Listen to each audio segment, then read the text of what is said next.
ये महीना तो रहमतों वाला महीना, बरकतों वाला महीना। इस माह मुकद्दस में तो मेरे नबी ने फरमाया था एक दूसरे के साथ उसने सलूक करने वाले को अजर ही बहुत ज्यादा मिलेगा। एक दूसरे के साथ प्यार करने वाले को अजर ही बहुत ज्यादा मिलेगा। कितना अजर मिलेगा?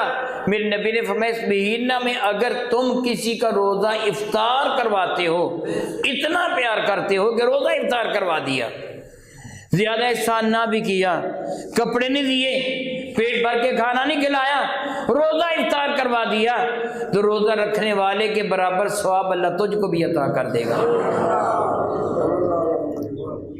अर्ज किया गया था या रसूल अल्लाह, हर बंदे की हिम्मत नहीं है कि रोजे इफ्तार करवा सके।